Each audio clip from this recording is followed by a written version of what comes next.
Rapid action battalion পোশাকি ডিপ্লয়মেন্টের চেয়ে আপনার মানে ওই নজরদারিতে বেশি বিশ্বাস করে এবং আমরা আমাদের গোয়েন্দা নজরদারি এমনভাবে বিস্তৃত করেছি, আপনি মোটামুটি আমাদের সমস্ত পূজা মণ্ডপগুলোতে কোনো না কোনোভাবে আমাদের একটা ইনফ্লুয়েন্স আছে এবং উপস্থিতি আছে।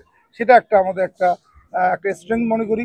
সেই সাথে আমরা এবার সাইবার প্যাট্রোলিংটা খুব ভালোভাবে করতেছি, যাতে করে কোনো ধরনের গুজব, কোনো ধরনের মিথ্যা ঘটনাকে এই কেন্দ্র করে কোনো ধরনের অস্থিরতা ক্রিয়েট করতে কেউ না পারে।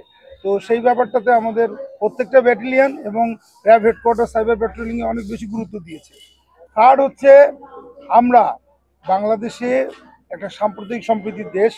এইখানে মুসলমান, হিন্দু, খ্রিস্টান সবাই যেন একটা বৈচিত্র্যময় পরিবেশে তাদের উৎসব পালন করতে পারে, সে কারণে আইনশৃঙ্খলা বাহিনী, র্যাব সহ অন্যান্য আইনশৃঙ্খলা বাহিনী, দেখেন আমার সাথে পুলিশের ওসি এখানে উপস্থিত, আমরা সবাই মিলে সমন্বয় করে কাজ করছি, যাতে করে আপনারা মানে এই যারা এখানে পুজো উদযাপন কমিটির যারা ভক্ত, তারা নিরাপদ বোধ করে সবসময়। তাদের নিরাপত্তাটা আমাদের প্রায়োরিটি এবং অনলি প্রায়োরিটি নিরাপত্তা। কয়টা মন্দির ঘুরেছেন নেত্রকোনা আমি শুরু করলাম, আশা করতেছি 4-5টা মন্দিরে যাব।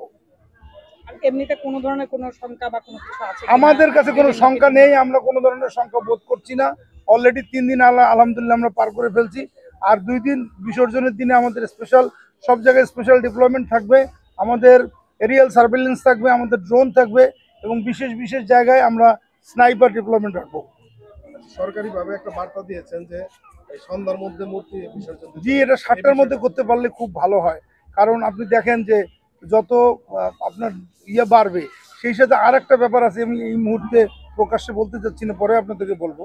সে কারণে সন্ধ্যার মধ্যে করে ফেলাই ভালো। হ্যাঁ, কারণ আপনারা দেখবেন যে সবাই এখানে চলে আসবে বিসর্জনের জন্য, তাদের বাড়িঘরগুলো আছে রেখে আসবে, তারা সন্ধ্যার মধ্যে বাড়িতে ফিরে যেতে পারলে ভালো হয়। হ্যাঁ।